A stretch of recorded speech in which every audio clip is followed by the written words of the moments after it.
А я не знаю.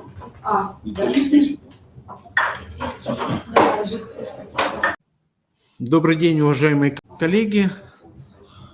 Вячеслав Алексеевич, добрый день, как слышите нас? У нас на связи Москва. Да, Павел Евгеньевич, слышим отлично. Ну, по крайней мере, я. У остальных сейчас спросим, как нас слышат Воркута. У нас много сельских школ подключилось сегодня. Поэтому, значит, у вас презентация или что-то будет? Или демонстрация рабочего стола? Мы будем демонстрировать через рабочий стол, то есть в живом виде. Ага, хорошо, ладно. Так, уважаемые коллеги, сегодня у нас установочный вебинар по апробации учебно-развивающего портала Образовариум.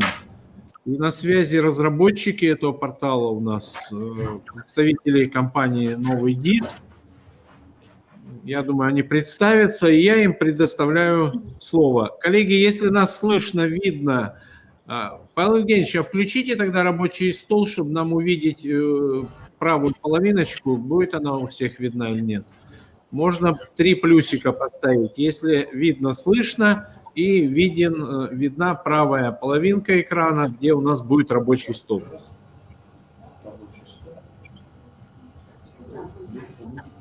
Так, что-то у нас тут перестало работать.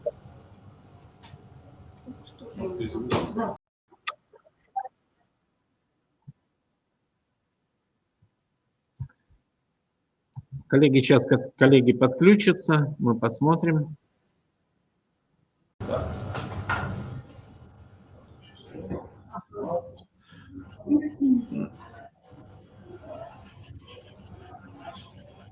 Так, ну вот картинка есть у нас.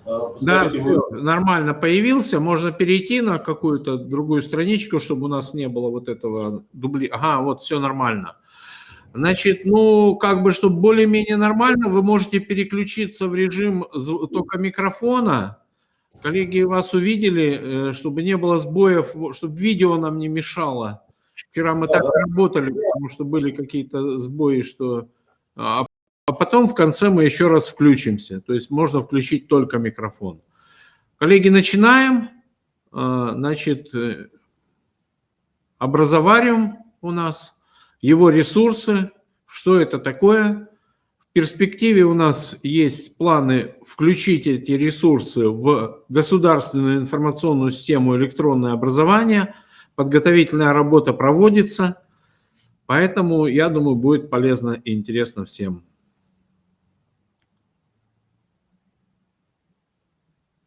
Евгеньевич, вас не слышно, вы отключились, вас не слышно.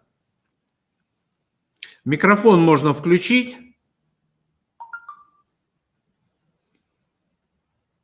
Да. Ага. Нас вообще было не слышно все это время? Отлично. Сейчас слышно нас, да? Все нормально. Все, я предоставляю вам слово. Так, начинаю снова. Тут я уже много чего рассказал. Уважаемые коллеги, добрый день. Бакунин Павел Евгеньевич, директор по развитию компании «Новый диск». Со мной мои коллеги Наталья Акимова, Татьяна Кривохижина. Значит, я сейчас вам несколько вводных слов расскажу о том, что мы планируем дать для использования образовательным организациям Республики Коми, а в дальнейшем мои коллеги более подробно расскажут об этих продуктах. Значит, что мы планируем дать вам для использования? Это образовательные ресурсы, которые глубоко интегрированы в программное обеспечение «Сетевой город образования». Значит, вы их можете уже сейчас часть видеть в разделе «Коллекция ресурсов». У вас там демонстрационная версия, по идее, должна быть открыта. Когда вы открываете там любой ресурс, у вас будет открыт один раздел для того, чтобы могли посмотреть, что это такое, собственно. Мы вам дадим полный доступ к этой коллекции. В коллекции у нас на сегодняшний день более 100 ресурсов от дошкольного до среднего общего образования, охватывают различные предметные области. Мои коллеги потом подробнее все расскажут. И мы даем вам свою новую абсолютно концепцию, которая в разделе обучения также находится, конструктор уроков. Это наш продукт, внедренный в сетевой город, под названием «Цифровая школа». Значит, что в этом продукте интересного? Ну, первое, это то, что мы его сами делаем на конструкторе, который в свое время разрабатывали для российской электронной школы, в дальнейшем мы его существенно модернизировали. Мы это делаем сами, сами их собираем, и в том числе предлагаем воспользоваться этим конструктором и вам, педагогам, для того, чтобы эти уроки, во-первых, можно было модернизировать под себя, а уроки у нас все избыточные. То есть, в принципе, вот я как бывший учитель могу сказать, что и я тоже ходил на урок с различными вариантами методических пособий, но хотелось бы все это иметь в одном месте. У вас есть такой сегодня шанс. Это, взять и скомпоновать урок под себя, под конкретный класс, в который вы идете на этот урок. Вы можете как модернизировать уроки, так и создавать эти уроки с нуля. Кроме того, чем отличается ресурс нового диска от других ресурсов? Что мы делаем ресурсы в первую очередь для учителя. То есть наши ресурсы включают в себя и методику, и все разделы урока, и теоретические разделы, раздел для решения заданий, для закрепления материала и так далее. Но это мои коллеги вам более раскроют эту тему. Дальше, что здесь есть интересного? Здесь есть несколько папочек. Папочка общая, в которой лежат ресурсы, которые доступны всем. Есть папочка «Мои», куда попадают ресурсы, которые учитель сохранил себе, либо те ресурсы, которые он изменял, либо создавал, когда урок с нуля. Значит, папка «Моя школа» – эта папка может быть в том случае, если школа или регион решит, что, допустим, те уроки, которые создают учителя, они должны быть доступны и другим учителям. Вот. Тогда это все попадает в папку «Моя школа». Это вот немножко по идеологии. Что здесь можно делать с этими уроками? Ну, кроме того, что их можно запускать, коллеги покажут потом, как это делается, да, есть еще такие вещи, как назначить. Что это такое? Это назначение этого собранного там урока, задания. Вы можете все из урока удалить, оставить конкретное задание, допустим, только. Непосредственно в электронный дневник того класса, в котором вы преподаете. Вот сейчас у нас просто здесь, мы вошли под учителем русского языка и литературы, соответственно, здесь мне подгрузились те классы, в которых этот учитель преподает. Выбрав класс, я могу, сразу подгружается список учеников, которые в этом классе занимаются. Я могу назначить как всем ученикам, да, так вот добавил всех, допустим, учеников. Могу удалить всех и выбрать ученика, допустим, конкретного, либо удалить учеников тех, которые мне нужны. Вот сейчас только Афанасьева я менее назначил задание, допустим. Если включу в расписание, это попадет непосредственно в электронный дневник в виде ссылки, как ссылка на ресурс. Ученик открывает этот ресурс у себя в электронном дневнике, открывается задание, он его выполняет, оно сохраняется, вы его потом видите в папке «Назначено». Но про эти вещи мы, наверное, сделаем с вами отдельный вебинар. Вам более подробно потом расскажут про конструкторы, про назначение и про все другие истории. Я вам просто сейчас расскажу, что здесь может быть. Да? Вы можете потом сможете потом это руками попробовать. Думаю, на следующей неделе мы уже там все развернем. Да? Есть такая штука, начать трансляцию. Это вы можете транслировать этот урок на устройство детей. Это удобно, допустим, когда кто-то из детей находится на больничном, там, на домашнем обучении. Нет у вас урока в этот день, там, на карантин ушли, да, а надо провести какое-то занятие. Это удобно, когда у вас, допустим, дети имеют свое устройство в классе, когда какие-то вещи надо транслировать им на планшеты, и они это задание выполняют, вы видите сразу результат выполнения этого задания.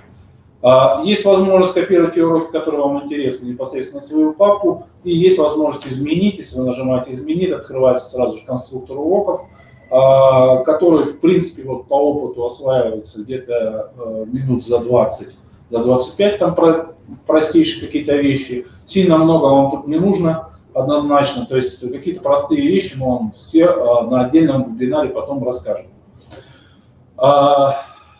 Значит, здесь данные ресурсы у нас новые, атомизированные, то есть их можно разбирать, собирать, атомизировано все до уровня элементов, даже отдельных упражнений. То есть мы вам даем готовый выверенный ресурс, вы можете пользоваться им целиком, как он есть, а можете проявлять всю свою фантазию, весь свой опыт и делать тот продукт, который вам интересен, который вам необходим непосредственно на вашем занятии с конкретным классом. Ну, конечно, здесь все еще отсортировано по предметам, здесь все отсортировано по классам, группам, то есть, в принципе, мы стараемся сделать все таким образом, чтобы это было удобно для вашей работы. Ну и самое главное, что это живет все в сетевом городе образования, то есть имея логин и пароль для входа в сетевой город, то есть входя в сетевой город, вы просто это видите, работаете прямо внутри, то есть не надо никуда переходить, не надо открывать какие-то дополнительные окна, тратить на это время, что-то запоминать дополнительно. Ну и то, что это живет внутри сетевого города, живет внутри электронного дневника. Вот, кстати, хочу показать папочку назначенная. Много всего. Сейчас попробуем посмотреть какое-нибудь задание уже назначено. Так, тут у нас тут комментарии. Посмотрим, есть что-то выполнено.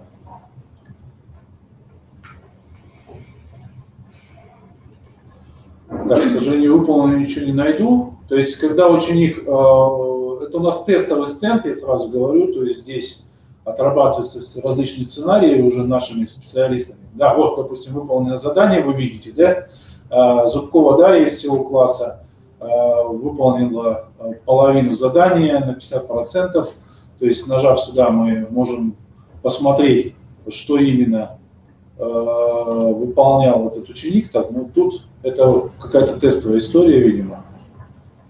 В общем, мы вам лучше на следующем семинаре, на следующем вебинаре, который будет посвящен этой теме, это все покажем уже более подробно вживую. Вот. Сейчас я, наверное, вот такое вводное слово закончу. Попрошу моих коллег рассказать более подробно про тот образовательный контент, который мы хотим дать. Спасибо. Павел Евгеньевич, тогда сразу вопрос. Сейчас, пока у нас идет настройка и отладка наших ресурсов, где могут учителя вот познакомиться более подробно? Может, какая-то у вас тестовая база или что-то есть? Так, ну, Вячеслав Алексеевич, я думаю, во-первых, мои коллеги обещают где-то к концу выходных, наверное, все развернуть. Так что вполне возможно, что на следующей неделе мы просто уже дадим доступ на вашем сервере. Ага. Если вдруг у нас что-то не получится, допустим, к следующей неделе, я думаю, что мы найдем вариант, как это дать без пока интеграции в сетевой город образования. Мы дадим вам ссылочку, где с этим можно поработать пока без интеграции. Если, опять же, если у нас возникнут какие-то технические сложности. Но я думаю, что мы все вопросы решим честно говоря. Хорошо, понятно. Коллеги, значит, новый диск дает нам доступ к этим ресурсам для апробации, и нам необходимо выбрать вот 10 организаций, которые бы апробировали этот ресурс, ну и составили какой-то своеобразный отчет по работе с этими ресурсами. Нам надо 9 образовательных организаций. Некоторым организациям я выслал предложение участвовать в этом проекте, но не все откликнулись на это предложение, поэтому кто у нас сегодня в чате, если среди вас появятся желающие, я сейчас в чате напишу свою почту, вы можете, так сказать, забить место в этом проекте и участвовать как апробатор вот нового этого ресурса. Коллеги, продолжаем дальше. Добрый день, уважаемые коллеги. Перехватываю, так сказать, эстафету. Акимова Наталья Вячеславовна, руководитель отдела научно-методического сопровождения группы компании «Новый диск». И моя задача, в рамках отведенного сегодняшнего времени, достаточно так в общих чертах, такими, так сказать, крупными мазками показать вам именно содержание тех ресурсов, с которыми вы можете ознакомиться в нашей цифровой школе. Более подробно остановлюсь на наших самых последних разработках, так как это, ну, так сказать, свежеиспеченное, то, что вот сейчас на пике волны, то, что наиболее интересное. И потом расскажу и про ту коллекцию ресурсов, поистине, можно сказать, неохватную, которая в коллекции образования у нас тоже присутствует. Ну, все будет зависеть от времени и от тех вопросов, которые у вас возникнут. Но Павел Евгеньевич уже рассказал, что на атом разбито все, атомарный контент весь у нас, но тем не менее всю широту, всю полноту того содержания хочется мне вам показать. Если начать, хочу с нашего курса, который называется «Английский язык», 5 класс. Это достаточно объемный как по содержанию, так и по техническим и педагогическим функциональным возможностям курс, который может применяться как в условиях обычного обучения, то есть в рамках классно-урочной системы, в рамках неурочной деятельности, для удаленной работы с детьми, для дистанционной работы с детьми, которые по каким-то причинам пропускают уроки в школе. Точно так же он может работать и в качестве дополнительного образования в языковых кружках, центрах и так далее. В чем особенности курса и чем интересно его содержание? Ну, во-первых, курс разработан с учетом тематики наиболее популярных учебников английского языка, которые на сегодняшний день в рамках федерального стандарта используются в школах. То есть, в принципе, его построение, которое базируется на лексических темах, это самый популярный формат обучения иностранному языку в нашей стране, то есть это база лексические темы, позволяет его использовать абсолютно с любым учебником, абсолютно с любой программой. И вот здесь вот мы можем посмотреть краткое описание. Говоря о лексических темах, я вот выведу вам их на экран, чтобы вам было видно, что на самом деле все эти темы, которые традиционно изучаются со школьниками, присутствует в нашем курсе. Причем называем его английский язык 5 класс, на самом деле, я думаю, что все специалисты, которые занимаются языками, знают, что языки у нас изучаются в концентрической модели, то есть одни и те же темы, только с каждым классом, с каждым годом изучения они усложняются. Ну и хотелось бы мне сказать, что авторами курса являются педагоги, ну, мало того, что достаточно с высокой квалификацией, это еще и победители разнообразных конкурсов педагогического мастерства,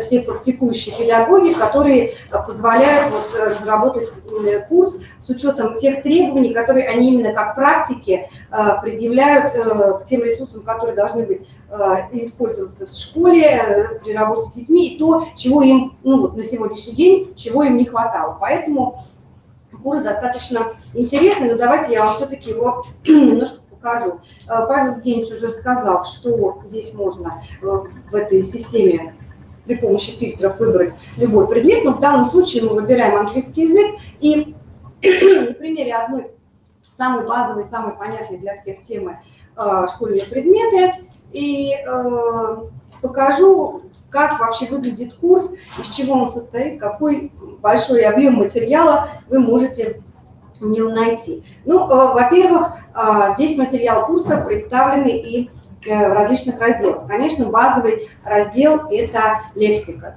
Лексика, которая содержит 30 лексических тем.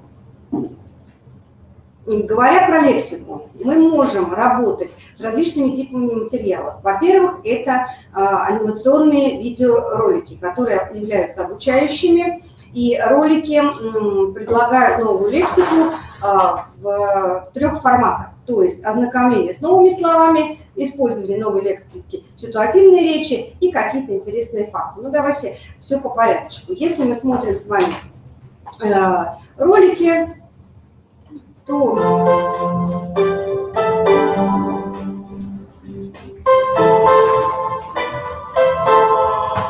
Welcome to school.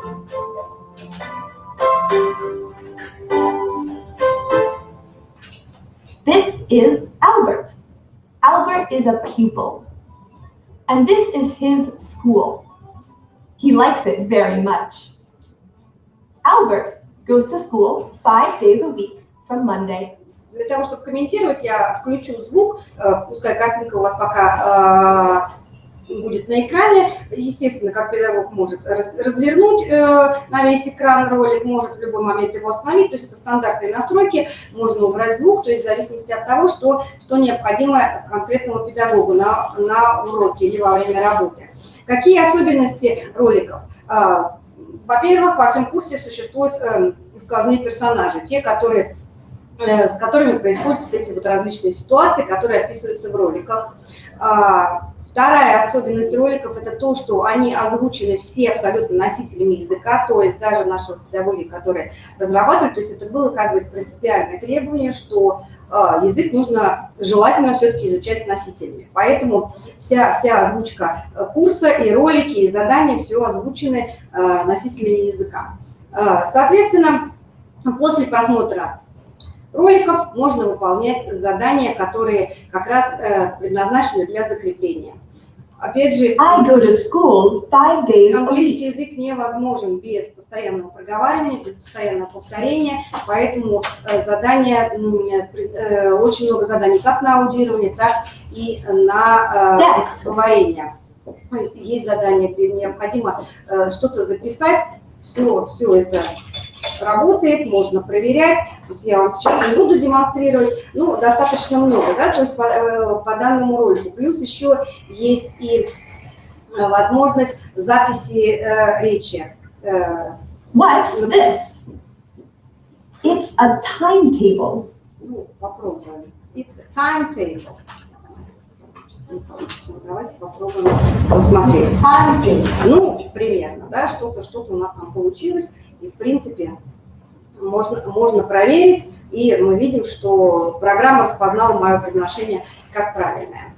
Следующий этап, то есть более уже усложненный, это ситуативная речь. То есть та же самая тема, школьные предметы, школьные учебные предметы и школьные принадлежности, ситуативные речи. То есть главные герои, ситуативные речи, главные герои общаются друг с другом, и, опять же, таким образом закрепляется лексика. Различные упражнения предлагаются разного типа, да, где-то это выбор ответа, где-то это необходимость что-то вписать, где-то это выстраивание последовательности в диалоге. То есть самые разные задания, которые предлагаются, стандартные, которые предлагаются учащимся при изучении иностранного языка. Следующий достаточно интересный блок – это интересные факты.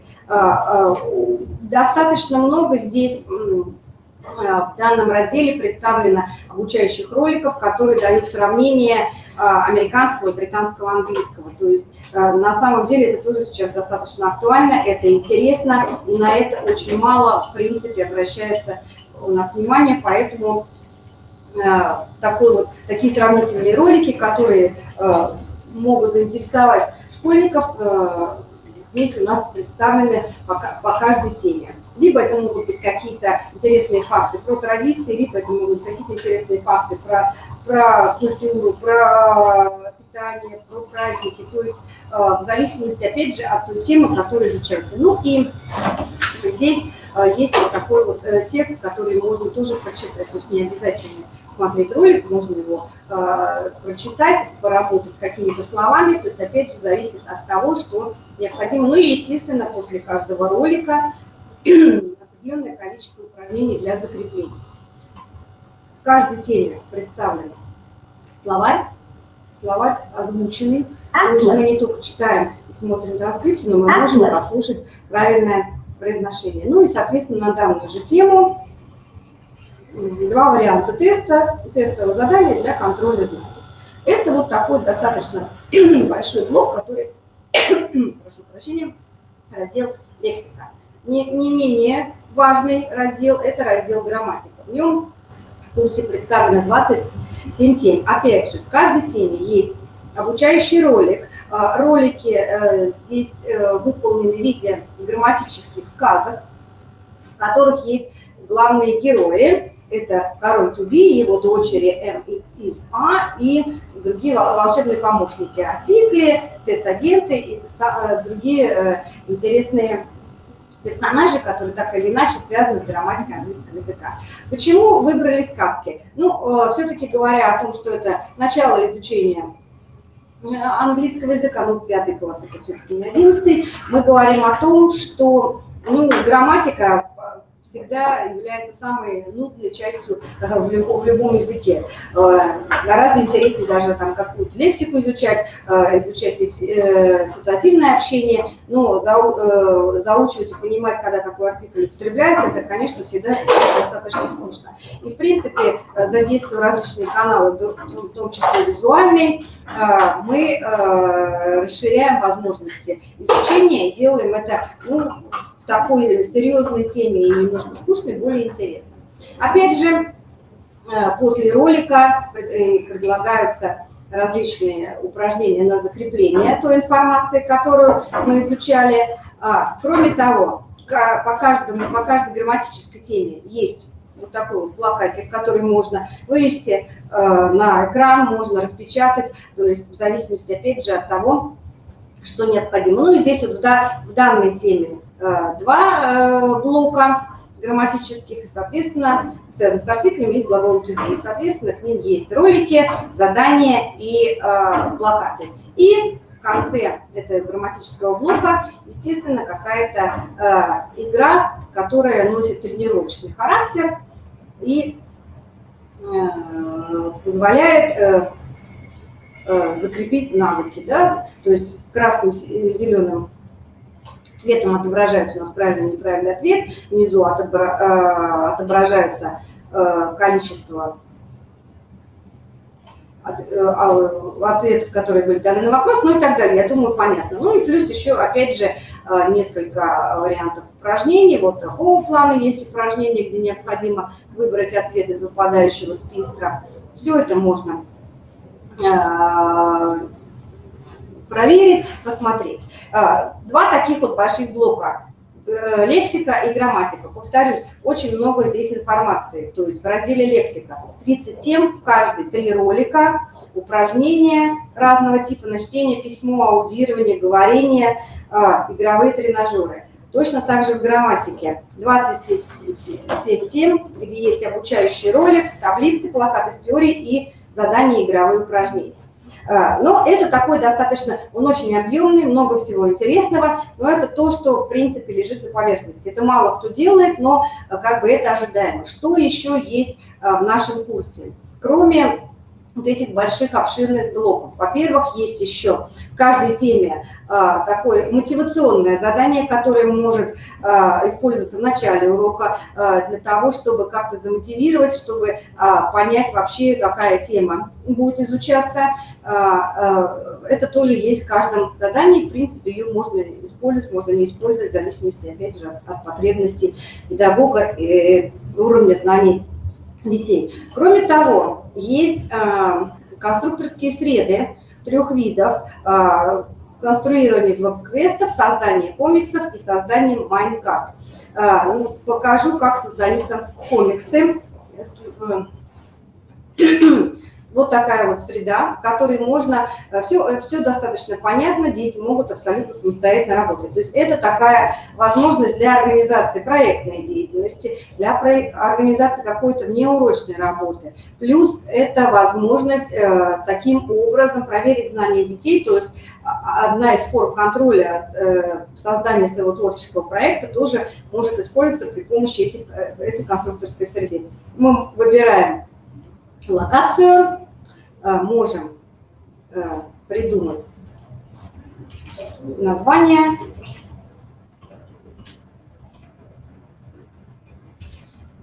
к примеру, да, мы можем придумать название нашей истории, мы можем напечатать какой-то текст нашей истории, мы можем добавить каких-то персонажей. Вот они у нас тут все перечислены. Это те персонажи, которые встречаются в этом курсе. Мы можем выбрать его разные эмоции. Соответственно, мы выбираем какой-то ему облачко для того, чтобы написать какой-то текст, можем добавить какие-то объекты, опять же, в зависимости от того, что нам нужно. И так мы можем сколько угодно разных локаций, сколько угодно разных объектов использовать, то есть достаточно простые и все понятно без дополнительных каких-то объяснений, все достаточно понятно. Я думаю, что уж детям нашим, которые в этом во всем разбираются гораздо лучше, чем иногда педагоги, еще понятнее. Чем хороши эти комиксы? Не только тем, что с ними можно работать, соответственно, их можно распечатать. То есть, если у нас есть принтер, мы его вот в таком виде можем распечатать, получится обычная книжечка. Можно сохранить, добавлять, использовать дальше. То есть, вот такие вот варианты комиксов можно создавать, их можно создавать по всем темам. Кроме того, есть еще задания для закрепления, причем они разного типа. Это уже как бы дополнительный такой материал, кроме заданий, которые есть в каждой теме, есть еще задания тренировочные, которые базируются либо на просмотре какого-то материала, то здесь дополнительный ролик лежит, не тот, который мы с вами видели.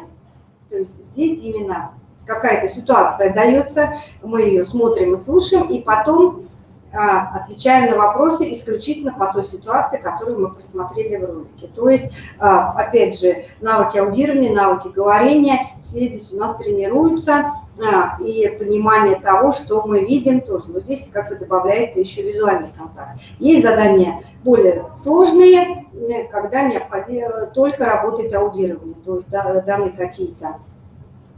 Maria, dear, remember, you need to pack your school bag. Yeah, I know, Mom. Well, let's see. It is Wednesday tomorrow. I've got 4 lessons on Wednesday. My first lesson tomorrow is geography. I need my atlas and some colored pencils. After geography, I've got IT. I need a new notebook and a pen for my IT class. After IT, we have got math. Here is my math book and here is my ruler. It is very important to bring a ruler to math classes. What's the last lesson? I can't remember. Okay, let's look at the timetable. Yeah, it is PE. I need my trainers then. Well, Ну и потом необходимо выполнить задание. В принципе, конечно, его можно выполнять непосредственно прослушивая задание. Ну, такого плана достаточно несложные тексты, все понятно и очень хорошо тренируются, слушают учащиеся у нас носители языка. И кроме того, еще одна отличительная особенность этого курса в том, что есть контрольные квесты по всем темам. Они, конечно, не каждому уроку, они, конечно, собраны по темам. Как выглядят квесты? Ну, например, на тему My Family. Те же самые герои. Необходимо, естественно, выполнить какие-то задания. Какая-то информация представляется обучающимся перед выполнением. В принципе, все понятно. И предлагается выполнить какие-то задания. Соответственно, игрок в виде Альберта должен набрать нолики, от слова knowledge – знания. Соответственно, это какие-то его очки. Задание пишется, соответственно, мы вносим слова. Ну и так далее я не буду сейчас выполнять, то есть можно в любой момент прекратить, перейти к следующему заданию.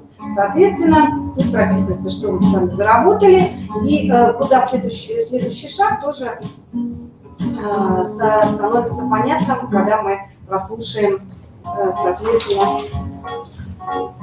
увидим задание. То есть, в принципе, задание можно выполнять.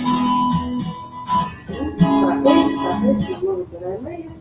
Здесь нужно выбрать правда или неправда.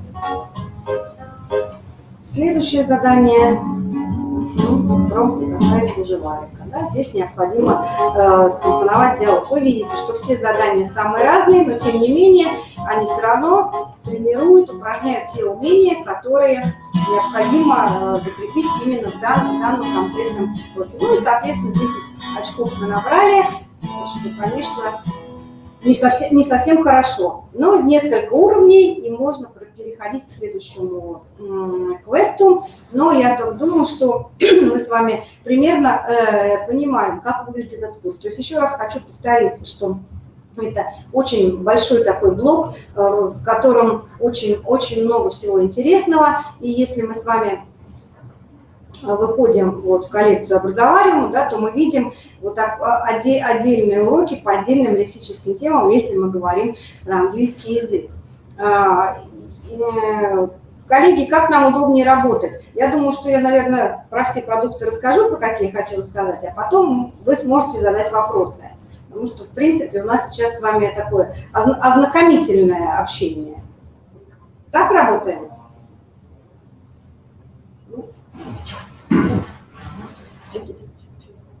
Я так думаю, что если нет вопросов, да, все хорошо.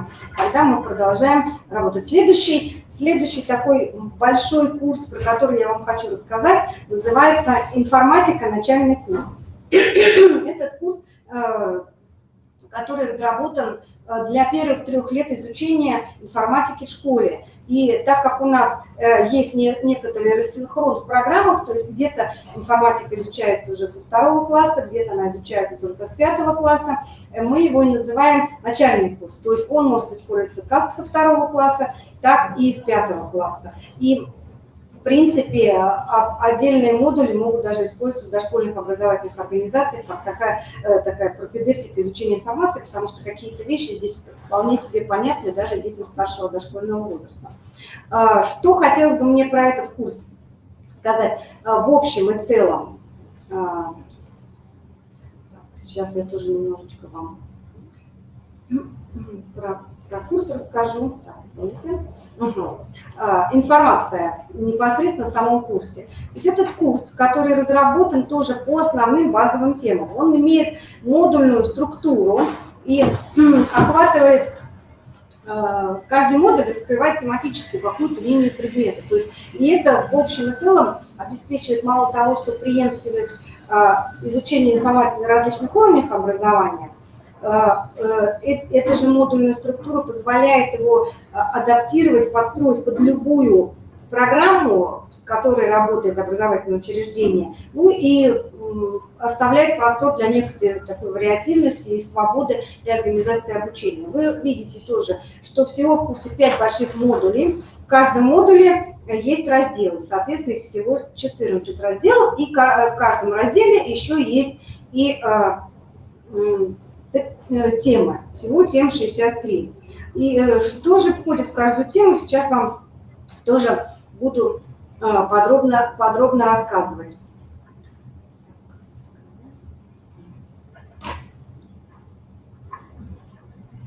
Если мы с вами открываем, ну давайте тоже возьмем самую простую, самую первую тему, которая называется «Имена и свойства объектов». Есть какие-то общие черты. Так, что...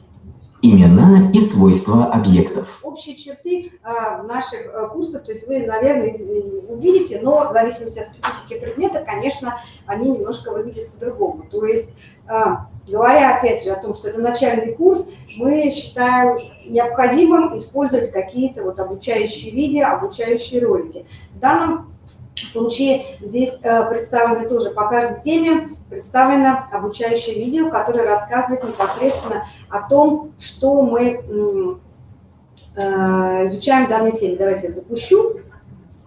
Выгляните в окно. Что вы там видите? Траву, деревья, небо, солнце и облака, качели и песочницу, кота и собаку. Ой, нет, уже только следы собаки. Молнию, от которой не осталось и следа. Дождь, лето. Можно ли объединить все перечисленное, назвав одним словом? Оказывается, такое слово есть. Это слово «объекты». Слово «объект» возникло более 2000 лет назад, и придумали его древние римляне. Ну, я не буду дальше вам его транслировать, ролик так сейчас немножечко пока поработает. Я думаю, что все понятно. Именно те базовые понятия, которые должны быть в данной теме изучены, показываются в этом ролике. Соответственно, кроме ролика обучающего, естественно, основное – это тренировочные задания. Всего в каждой теме 5 заданий базового уровня сложности. Вы видите, что здесь их гораздо больше. Почему? Каждое задание имеет 3 варианта. То есть вот у нас первое задание, оно в 3 вариантах. Первый, второй и третий. Все они примерно одинаковые, то есть это разгадывание ребуса. Да? Ну, не буду сейчас разгадывать, просто ставим то, что получилось. Следующее задание тоже в 3 вариантах.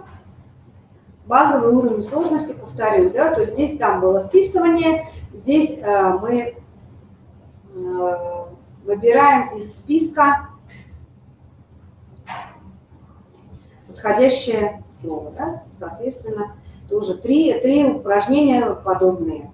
Следующее задание, где необходимо перетащить какие-то существенные признаки в данном случае, тоже мы можем выполнить в 3 вариантах. Опять же, оговорюсь, все задания, инструкции все озвучены. Иван увлекается Ну, для того, чтобы в какой-то мере облегчить работу, то есть можно озвучить самим, дети могут читать, могут послушать инструкцию. Опять же, ну, это такая некая вариативность в работе с курсами, с ресурсами. Следующие задания вот такого плана.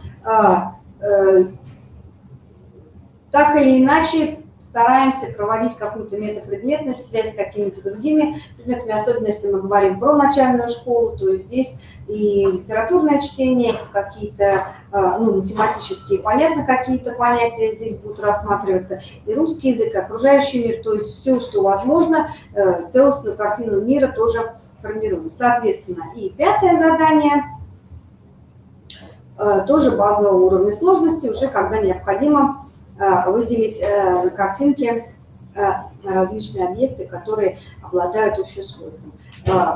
Как можно работать? Можно все задания предлагать детям выполнять. Можно разбивать на 3, соответственно, группы, которые каждая группа будет выполнять свои задания. То есть возможности достаточно широкие. Кроме 5 заданий базового уровня, в каждой теме есть еще 2 тренировочных задания повышенного уровня сложности. Соответственно, тоже каждая в 3 вариантах.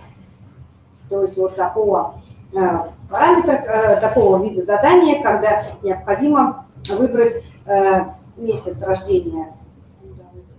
Просто выберем, угадали. Соответственно, 2 еще таких же задания, абсолютно подобные, но, соответственно, с другими ответами, естественно. И задание про зайчиков-кроликов. Тоже достаточно интересно. Опять же, да, окружающий мир тоже никто не отменял. То есть вот такого плана задания, которые, в принципе, интересны детям и в то же время закрепляют и формируют те навыки, которые необходимо нам сформировать в данной теме. В каждой теме есть вот такой вот интерактивный плакат с основными понятиями, причем работать можно с ним традиционно, убирая текст, добавляя текст. Можно его распечатать и использовать в качестве какого-то опорного конспекта, который дети могут забрать с собой. Можно предложить его составить самостоятельно, если мы не хотим открывать все необходимые плашки. То есть тоже можно работать по-разному. Кроме того, в каждой теме есть еще и творческое задание со свободным ответом. Причем оно может использоваться и в начале урока, в начале работы над темой в качестве мотивационного какого-то задания. То есть сначала мы его выполняем, потом переходим уже непосредственно к той теме, которую мы сегодня изучаем. Либо же оно может использоваться и в качестве задания для закрепления. То есть, соответственно, свободный ответ. Да? То есть мы Здесь могут быть задания, где нужно прикрепить какие-то файлы или какие-то сделать ссылки, то есть на то оно и творческое задание. Хотелось бы мне еще показать вот такой вот раздел, который называется «Гимнастика для глаз». Может быть, он непосредственно к информатике, к курсу не так большое имеет отношение, но он очень хорош с точки зрения сохранения и заботы вообще о здоровье детей, особенно когда мы говорим о работе именно с компьютерными технологиями. То есть здесь можно составить свою последовательность упражнения, можно выполнять. Не двигая головой, посмотри наверх, теперь вниз. Не двигая головой, посмотри направо, теперь налево. То есть можно использовать какие-то готовые уже наборы гимнастики и Начинаем гимнастику для глаз. Первое упражнение. Подсчет, сделай круг. Ну, понятно, да, я так думаю. То есть это тоже такая интересная, забавная вещь, которая есть в этом курсе. Кроме того, говоря о курсе, мы говорим о том, что кроме тренажеров, кроме заданий базового повышенного уровня сложности, в каждому разделу расположены контрольные квесты. То есть сейчас мы с вами посмотрим квест именно ко всему разделу вида информации. И квест тоже позволяет где-то проверить знания детей, где-то их закрепить. Квест с различными сюжетными локациями и интерактивными заданиями.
этапе, я специально не комментировала, чтобы вы посмотрели именно весь квест.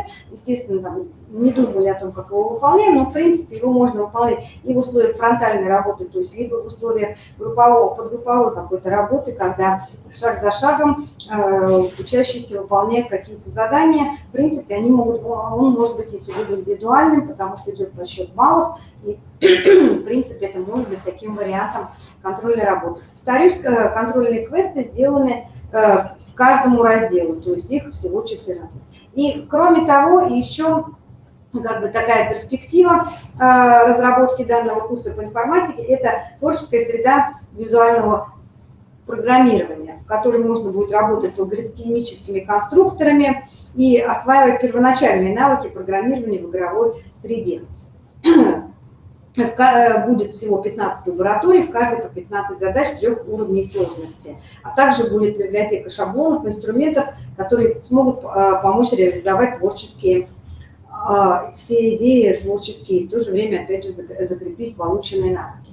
То есть если вот мы говорим про информатику, то вот такой достаточно тоже интересный, глубокий курс, в котором тоже очень много различных возможностей для педагога, как в работе в классно-урочной системе. В то же время это можно изучать и самостоятельно, предлагать для самостоятельной работы учащихся в рамках доп. Образования, в рамках дистанционного образования. То есть достаточно широкие возможности. Говоря о наших новых разработках, говоря о продуктах, которые достаточно интересные, необычные и могут вам понравиться и пригодиться, я бы хотела еще остановиться на занимательных опытах. Это у нас есть продукты по физике и по химии. Мы можем вот и химию, и физику посмотреть. И давайте сейчас мы что-нибудь откроем. Я просто покажу вам, что это такое и как это вообще выглядит. И это программы, которые связаны именно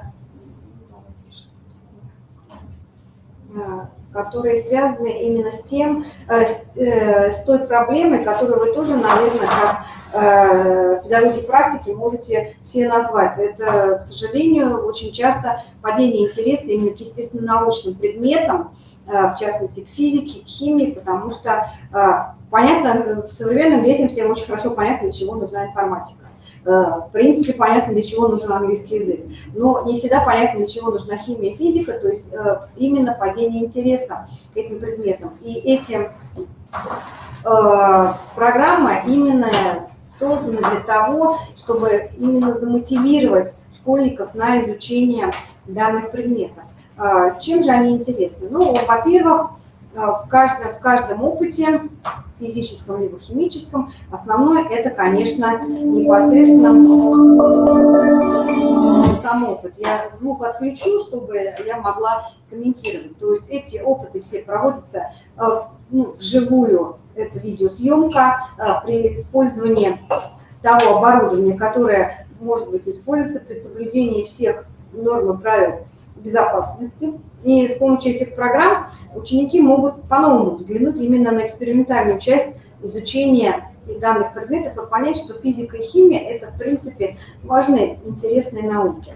То есть, кроме опыта с таким достаточно интересным ведущим, еще есть инфографика, где можно что-то проиллюстрировать, показать и увидеть. Не буду я звук вам включать, наверное, да, все и так, я думаю, понятно, все демонстрируется. И именно какие-то опыты, которые с точки зрения интересны, с точки зрения нашей повседневной жизни. Кроме того, есть у каждого опыта его описание, то есть при изучении каких тем его рекомендуется проводить именно при изучении тем школьного курса химии. Что для этого может понадобиться? Ну и краткое описание опыта. Тоже может служить таким каким-то достаточным материалом. Ну и кроме того, к каждому опыту есть 5 упражнений, выполняю сейчас не задумываясь, понятно, которые позволяют проверить знания детей, понять, что они усвоили, что они не усвоили. То есть вот такого плана опыты тоже широко представлены в нашей коллекции образования. Точно так же и по физике тоже в наличии эти опыты, которые тоже можно посмотреть, можно продемонстрировать. Опять же, они могут служить именно таким мотивационным элементом урока по изучению той или иной темы, могут предлагаться для самостоятельного изучения, опять же, в качестве закрепления каких-то понятий, в качестве каких-то вопросов. Опять же, в любой момент можно демонстрацию остановить, можно демонстрацию обсудить, то есть либо показать только ту часть демонстрации, которая нужна. Но здесь на самом деле, наверное, все-таки интереснее посмотреть весь опыт. Соответственно, есть описание опыта, тренировочный модуль, все как и в химии здесь представлено. Это вот то, что мне хотелось рассказать про наши такие вот последние продукты, которые наиболее яркие, наиболее интересные и помогут вам познакомиться вообще с ресурсами цифровой школы и использовать их для того, чтобы сделать обучение современным, интересным и понятным детям. Кроме того, мне хотелось бы еще рассказать о том, что, как уже Павел Евгеньевич говорил, кроме контента вот такого разработанного по каким-то линейкам, у нас еще очень большая коллекция образовариум, в котором представлены все те продукты, программы, которые мы разрабатываем на протяжении уже практически 20 лет работы именно по разработке мультимедийных пособий для образования.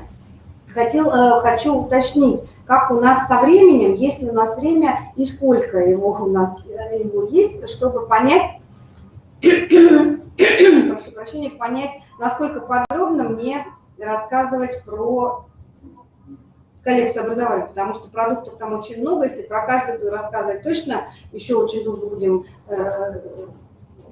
Обозначьте, пожалуйста, примерно, Вячеслав Алексеевич, сколько мне нужно, сколько у меня есть времени, я тогда уже выстрою, пойму, как мне. Давайте ориентировочно минут 20 еще, 25. Минут 20, то есть максимум полчаса, я поняла. Хорошо. Если можно, у нас много дошкольников, что есть по дошкольникам? Тоже затронуть.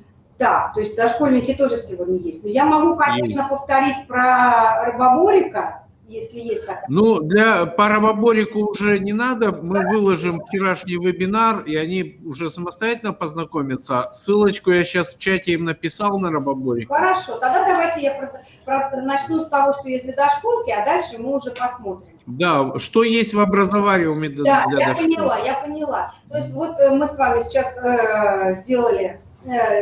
выбрали фильтром именно дошкольное образование, и сейчас так вот конспективно попробую рассказать. Во-первых, есть в коллекции ресурсов образования есть у нас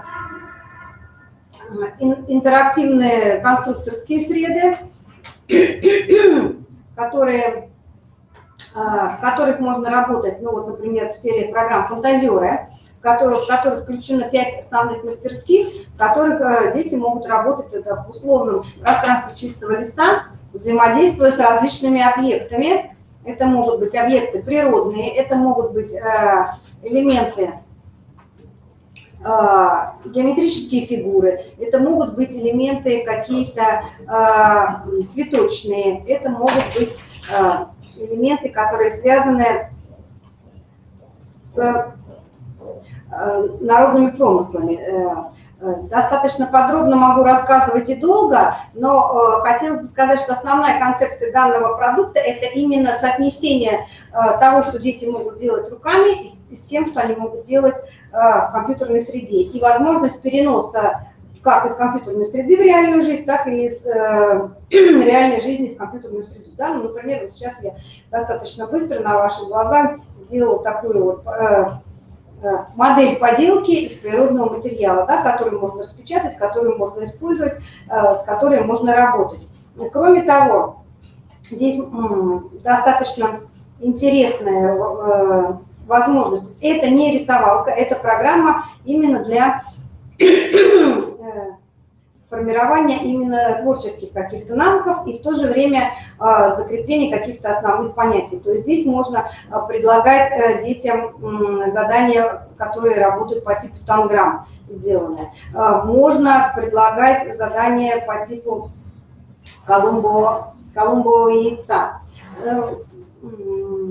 Можно работать с основными промыслами, то есть то, с чем сталкиваются у нас педагоги постоянно, можно предлагать это в качестве какого-то, ну, например, образца. То есть понятно, что хламовую студентовскую игрушку дети разукрашивают вживую, все делают ручками. Но в качестве образца, в качестве какого-то тренировочного, в качестве какого-то дополнительного творческого задания проектного это может использоваться. Кроме того, есть раздел по созданию куколок, которые можно использовать потом в театрализованной деятельности. То есть это все распечатывается и потом используется в игре театрализованной, либо в сюжетно-ролевой игре, и можно с этим работать. Но для того, чтобы было немножечко понятно, вот я покажу, какие коллекции примеров, что можно создавать. То есть можно создавать различные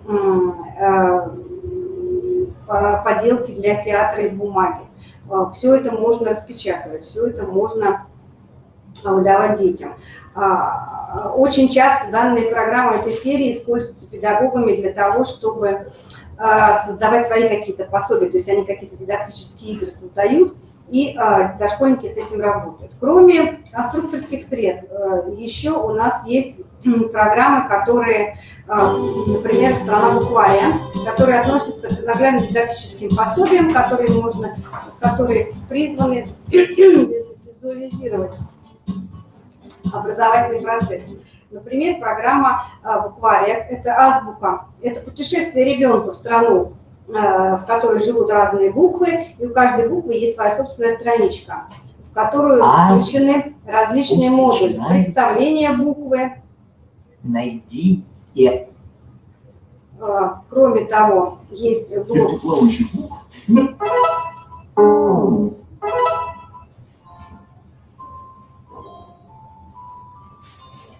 задание типа вращающаяся буква, задание типа найди букву. В словах все буквы А, большие и маленькие. Потом задания, которые предназначены на развитие фонематического слуха. Рассмотри картинки, выдели те, в названии которых есть звук А. Выдели в словах букву А. И задания, которые позволяют конструировать буквы. Буква А. Тоже интересно детям. Показывается, из каких элементов состоит буква, а потом предлагается сконструировать. Все эти задания можно выполнять как на интерактивной доске, так и на персональных компьютерах. Очень хорошо они выполняются, если есть такая возможность, на интерактивных столах. То есть тем самым мы как бы и сохраняем и здоровье детей. Кроме такой возможности есть еще интерактивная касса слогов, в которой можно работать, составляя различные слоги, причем есть и обучающий ролик, в котором рассказывают, как составлять слоги, и интерактивная касса букв – это то, что уже такой мостик к начальной школе, причем можно не просто слова набирать при помощи карточек, но и потом это распечатывать. И дополнительно есть еще задания раскраски, которые можно просто распечатать по количеству детей и использовать в свободное время, либо для закрепление каких-то знаний, навыков. То есть вот такая вот тоже достаточно многофункциональная программа. Кроме того, есть еще блок диагностического лото социально-личностного развития дошкольников, программа, с которой могут работать как воспитатели, так и психологи детского сада. И здесь есть возможность провести диагностику детей, именно социально-личностного развития детей по базовым темам «Ребенок в социуме» и «Семья глазами ребенка». Соответственно, вот такие вот разные возможности, заходя в блок «Эмоциональное состояние ребенка в детском саду». Это проводится непосредственно со взрослым, потому что это мониторинговая диагностическая программа. То есть ребенок выбирает себе картиночку, с кем он себя ассоциируется, потом взрослый вносит его имя. Соответственно, вы обратите внимание, да, что дата вставляется автоматически. После этого необходимо этого ребенка либо сохранить, либо создать какую-то папочку, в которой будут сохраняться результаты. И дальше ребенку предлагается ответить на вопросы по данным картинкам. Любишь ли ты одеваться, раздеваться в раздевалке детского сада? Где ребенок отвечает в формате «да», «нет», «не знаю», никакой проверки здесь ответов нету. Любишь ли ты играть с другими детьми в группе? Причем педагог может отключить дикторское сопровождение, озвучивать самостоятельно. Достаточно много здесь предлагается различных ситуаций, все эти ситуации, которые связаны с пребыванием ребенка в детском саду. В любой момент можно выйти, вернуться на главный экран, всегда предлагается сохранение результатов. Давайте мы с вами посмотрим. То есть здесь вот есть такая возможность посмотреть именно то, как ребенок у нас отвечал. То есть сегодняшний ребенок, мы можем просмотреть либо его ответы, если нам это для чего-то нужно, то, как ребенок отвечал. Мы можем посмотреть отчет, в котором написано, показано, какие ответы выбирал ребенок, и дана краткая интерпретация. Интерпретация очень общая, понятно, что это такая стандартизированная методика. Вот. Если нужно, мы можем удалить результат, удалить всю папку, то есть все здесь это варьируется, можно с этим работать. Ну, настройки определенные. Кроме того, с каждой темой можно работать в режиме слайд-шоу, то есть мы можем какие-то ситуации просто обсудить, обговорить с детьми. То есть это можно использовать в результате какого-то наглядного материала для занятий. Ну и говоря про семью глазами ребенка, уже закрыла я, к сожалению, программу, можно сказать, что здесь еще можно провести диагностику не только детей, но и их родителей. И потом сопоставить результаты, тоже это будет очень интересно. Говоря о речевых программах, мне бы хотелось еще сказать о программе развития речи, которая была разработана именно логопедами, и с ней можно работать, начиная уже с детьми с 3-летнего возраста, потому что блок звукоподражания подходит и для работы именно с данной возрастной категорией, например, знакомство с... Назови домашних животных, которых ты видишь. Выбери мышью и послушай, какие звуки они издают.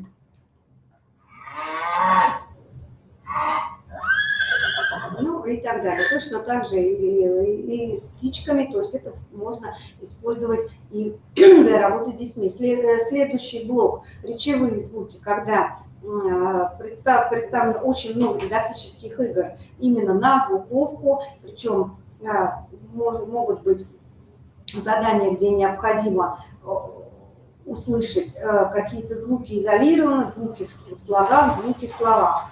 Соответственно, щелкни дерево, и с него упадет яблоко. Положи это яблоко в корзину, если услышишь звук «о».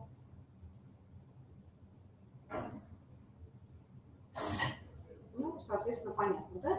И есть уже более сложные задания, которые на дифференциацию звуков, на место звука в слове. Вот. И необходимо перетащить уже картинки. Опять же, можно озвучивать, можно проговаривать все.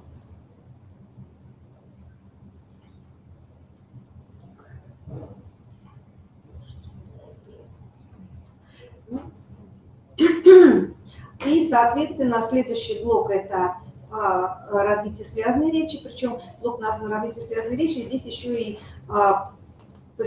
даны задания на составление описания, то есть вот это вот такое достаточно интересное задание, когда необходимо выбрать, дана последовательность описания, и необходимо выбрать, ну, соответственно, форму, размер, качество, причем есть характеристики, которые являются правильным ответом. Ну, например, да, вкус яблока может быть и кислым, и сладким, яблоко может быть и большим, и маленьким, но такая характеристика, как цвет, должна быть у яблока неизменна. То есть, соответственно, мы можем проверить и перейти к следующему описанию. То есть здесь можно составлять еще и описательный рассказ, и есть задание именно на пересказ, когда дается возможность прослушать рассказ и расставить картинки в той последовательности, в которой они должны быть по порядку рассказа. Кроме того, здесь еще есть представлен интерактивный раздел для работы со звуковыми либо со слоговыми схемами. Чем он интересен? Он интересен большим количеством иллюстраций. Как вы видите на экране, здесь представлены иллюстрации по всем основным таким базовым лексическим темам, и можно их использовать. Причем могут быть различного формата картинки, то есть они могут быть маленькие, например, мы можем какую-то группировку делать и при помощи чертежника что-то обводить, что-то исключать, то есть какой-то такой элементарный дидактический материал мы можем очень быстро сделать. Кроме того, иллюстрации могут быть увеличенные, если мы, например, используем картинку на весь экран, это может быть распечатано, использоваться и как раздаточный материал, и как демонстрационный материал, в зависимости, опять же, от необходимости и возможностей. И еще про один буквально продукт я вам сейчас расскажу. Это, наверное, про два. Это программа, которая называется «Готовимся к школе, развиваем интеллект». Это программа, в которой представлены дидактические игры по разным направлениям. На формирование... Посмотри внимательно на картинки, определи, какая из них лишняя. На формирование логики, внимания, памяти, опять же, могут использоваться для индивидуальной работы, для коррекционной работы. Все можно, выдается количество ошибок, количество результатов. Здесь можно выбрать уровень игры, то есть у нас с вами был самый простой уровень игры. Давайте как-нибудь сделаем третий уровень, да, чтобы посчитать, чтобы немножечко... Посчитай, сравни. То есть здесь, в принципе, такие вот достаточно интересные задания. Опять же, они все традиционные, их достаточно много, игр. Подбери к контуру Дидактических игр, которые хорошо нам известны. Такого плана. Программа и еще одна программа, про которую я вам хотела рассказать, это программа «Литературное чтение», несмотря на то, что она так называется, и в принципе у нас эта программа подходит и для дошколки, и для началки.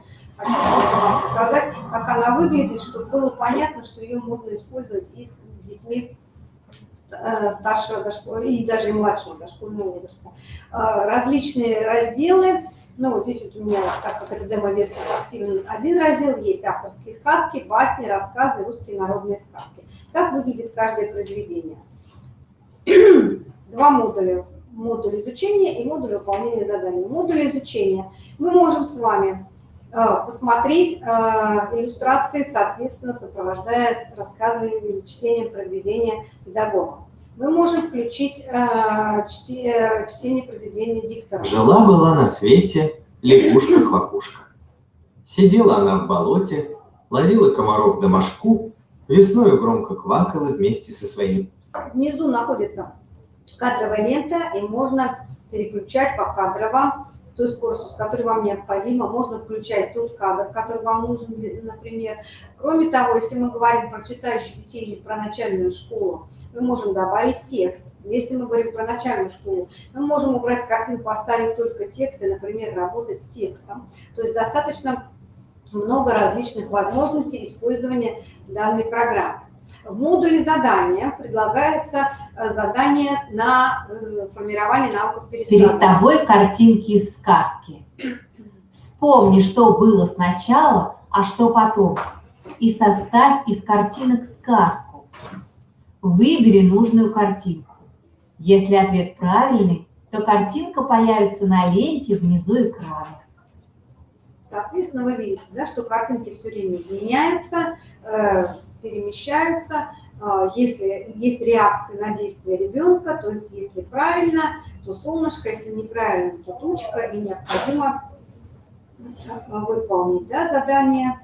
Соответственно, как только мы с вами выставим все картинки, нам предлагается в большом формате картинки, то есть можно посмотреть и снова пересказать это произведение. То есть достаточно много, здесь около 50 литературных произведений, которые подходят, повторюсь, как для начальной школы, так и для дошкольного уровня образования. Ну, наверное, коллеги, наверное, это вот так вот конспективно.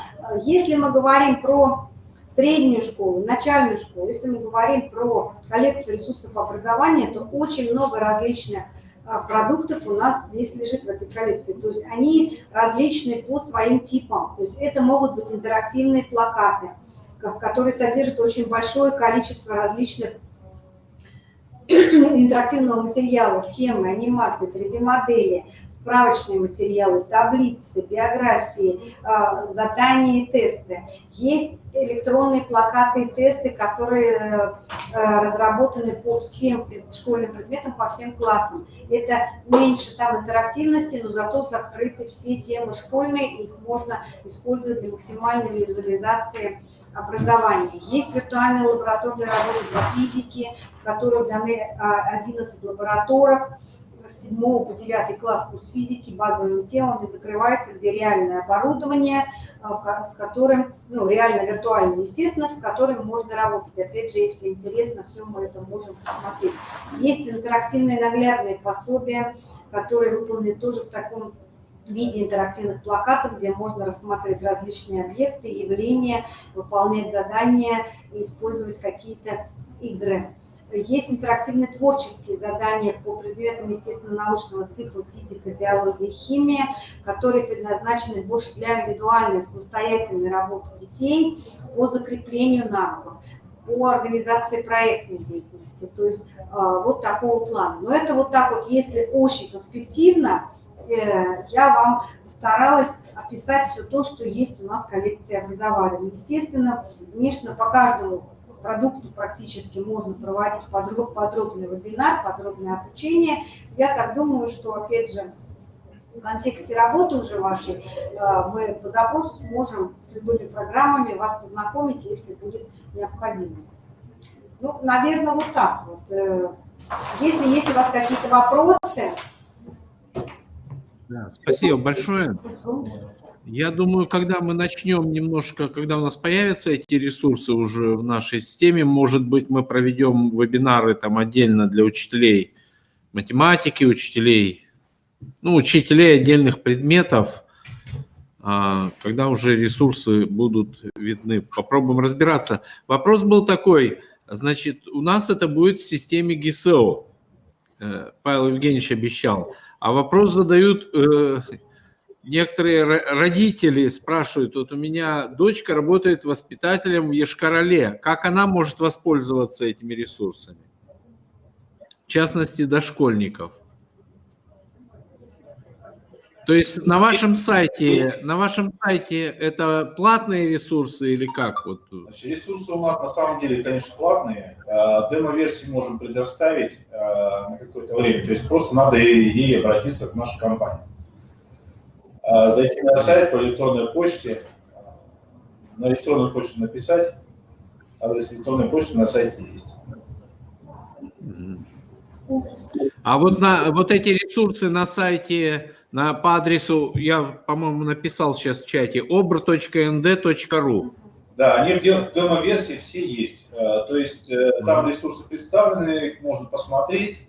В них можно зайти, один из разделов для ознакомления будет открыт, то есть можно посмотреть, что это такое. Ну вот сейчас я вам показывала, это как раз была демо-версия, то есть все, что я открывала, это вот все доступно в демо-версии. То есть это все бесплатно. Да, полностью программа там недоступна, но один элемент, можно посмотреть, чтобы понять, что это вообще такое, как это работает. Ну, на самом деле, пока мы тут вот общались, пока вы рассказывали, я открыл наши тоже тестовые базы, и у дошкольников, в частности, вот эти конструкторы работают, я посмотрел. Конструкторы работают, букварь с буквой А, оказывается, работает. Честно говоря, я даже сам не знал, я думал, там только у нас демонстрационный доступ, а оно... То есть не все ресурсы, а частичные, потому что раньше заходил, там было буквально какой-то один ресурс по музыке был доступный, а сейчас смотрю, работает вроде бы. Нет, работать должны все, просто в ограниченном объеме. Ну, понятно. Спасибо. Павел Евгеньевич, спасибо большое. Значит, я думаю, что как только у нас что-то появится на уже, ну, тема для обсуждения, то есть появится и конструктор уроков, и ресурсы у нас в системе, в ГСО, мы начнем что-то как-то планировать уже, может, действительно для учителей-предметников какие-то более... Ну, по конструктору-то это будет для всех учителей, а уже вот знакомить с конкретными ресурсами по учителям-предметников, да? В таком плане, наверное. Да, конечно, то есть мы по запросу спланируем дополнительные вебинары и с удовольствием их проведем. Угу. Значит, вопрос тут еще задается, нужна ли будет для этого интерактивная доска? Ну, смотрите, конечно... То есть будет работать с интерактивной доской? Как минимум экран проектора.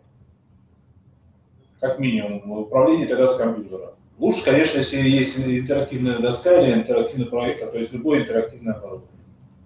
Но не обязательно. То есть работает на любом оборудовании. Просто, ну, как бы для максимального использования лучше, конечно, какое-то интерактивное оборудование типа доски, типа экрана, но...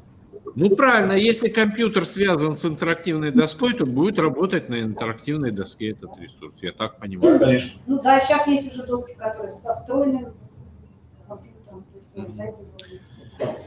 Коллеги, вопросов как бы вот все пока понятно на данном этапе, я думаю. Ну, а дальше будем потихонечку апробировать, разбираться, смотреть. Значит, в ближайшее время я вышлю вам список школ, думаю, в понедельник. До понедельника мы тут определимся. Вот. И, ну, начнем работать. Спасибо вам большое. Будем очень рады сотрудничать. Спасибо. Спасибо за вашу работу, за ваш труд такой для наших учителей. Спасибо. До свидания. Всего доброго, до свидания всем. Коллеги, спасибо всем, кто участвовал. Если будут вопросы, можно задавать будет по электронной почте.